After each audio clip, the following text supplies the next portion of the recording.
дар осоишгоҳи ноҳияи фархор лагери таълимию табобатӣ ба фароғати истеъдодҳо моҳи июл ва август фаъолияташро давом медиҳад.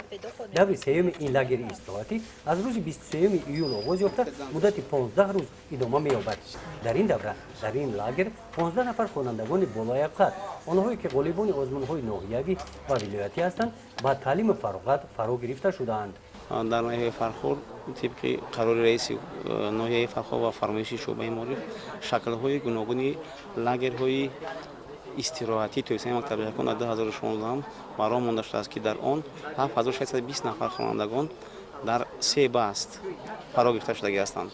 бешубҳа даври сеюми он ки дар осоишгоҳи байниноҳиявии Насими Фархор ба амал омада истодааст, 30 нафар хонанда ва 5 нафар омӯзгорон ва хонандагоне ки дар ҳаракати олимпӣ ва аз оилаҳои камбизоат ҳастанд фаро гирифта шудагӣ ҳастанд. онҳо дар ин лагер ҳам ба табобат, ҳам ба фароғат, ҳам ба таълим фарогир ҳастанд. маблағгузорӣ аз ҳисоби муассисаҳои таълимӣ ва аз ҳисоби шӯъбаи маориф ки барои ҳар як хонанда зиёда аз 500 сомонӣ маблағ ҷудо шудагиаст баромонда шудагиаст. дар осоишгоҳи Насими Фархор дар лагери истироҳатӣ барои истироҳати кӯдакон шароитҳои мусоид фароҳам оварда шудааст.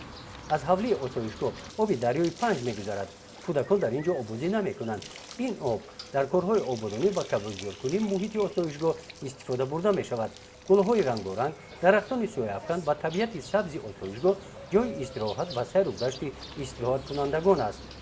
من سال سوم است که با من میسر میگردد تا در همین لاگر نسیم فرخور اشتراک نمایم و دم گیرم و برای سبب اشتراک کردنم در این لاگر در آن است که در آزمون‌های ناحیوی ولایتی جای‌های نمایان را اشغال میکنم و به خاطر همین گرفتن جای‌هایم و اعلی خواندنم مرا قدر میکنند و به چنین لاگرها روانه میکنند. من از این اقدام پیشگرفته حکومت دولت می‌ندارم. من طولی 3 سال است که در این استراحتگاه دم میگیرم. استراحتگاه خیلی به من معقول است، مخصوصا بازی‌های شوق‌آور ورزشی و سیاحت رفتن به جای‌های زیبا منظر دیارمان آشنا گشتم.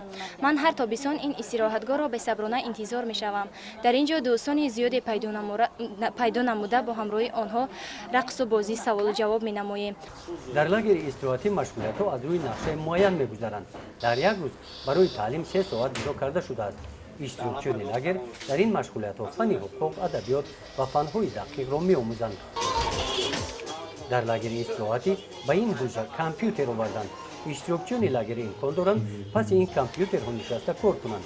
در سمت آموزش برنامه کامپیوتری این نوسان در اینجا تجربه همدیگر را می‌آموزند. در اینجا خوانندگانی فرا گرفتند که آنها در حرکت المپی خیلی فعال بودند و آنها دارندگان مدال‌های طلایی، برنجی، نقره و جای‌های افتخاری می‌باشند.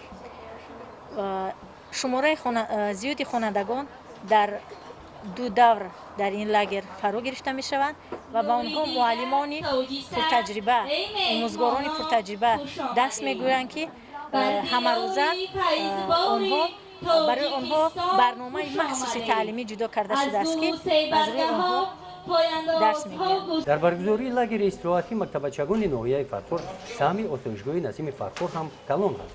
برای اشتراکچیان لاگر جای خوب با شرایط‌های مساعد فراهم آورده شده است. وضع سلامتی اشتراکچیان این لاگر در مرکز توجه طبیبان آسایشگاه قرار دارد. همه کودکان را از معاینه طبی گذراندند. اوید پیشگیری بیماری‌ها، انتخاب طرز حیات سالم، همه روزه به کودکان طبیبان مصلحت‌های سودمند می‌دهند. در مؤسسه‌های تعلیمی ناحیه فرخور 7620 نفر در دو بست، در سه بست فراگیر بودند و اصلا این خوانندگانی که در اینجا تعلیم استراحت می‌گرفتند از حساب خودجگی‌های دهخانی، از حساب اساسیاسیون پدر و مادران، از حساب خود آموزگاران و از حساب مؤسسه‌های تعلیمی که آنها زمین‌های نزدیک حوالگی دارند با خوراک و با موادهای نوشاکی تامین گشتگی بودند. جمع و جمع در سه دوره‌ای که خوانندگان فراگیر بودند زیاده از 47000 سامانی مبلغ برای استراحت و فراغت مکتب بچگان در نظر داشته شده و آنها صرف هم شدند. بگویی روزی‌ها در لاگر چاره‌بینی‌های فرهنگی دایر می‌گردند. مدیر شعبه معارف در این چاره‌بینی‌ها اشتراک می‌نماید. شب‌های سوال جواب گذرانده شده اشتراکچیان لاگر استعداد خود را نمایش می‌دهند. جسد ولایت خردون 6 استراحتگاه بین‌حشری فعالیت می‌کند. امروز ما شاهدان گشتیم که در استراحتگاه نسیم فرخور در بس سوم استراحتگاه از آغاز بخشید یعنی کودکان نرسان به صورت فاگذار شدند.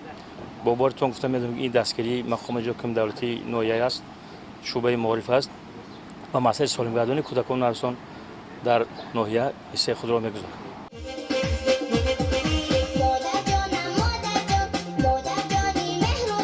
این خوانندگان بعد انجام لگری استراحتی با خرسندی و خانه برگشتند. در سال نو خونیش با تأثیرات‌های نیک به مکتب می‌روند. گزارش خواجه نظریف خدای نظر ظهورov از ناحیه فرخور برای برنامه اطلاعاتی نوید.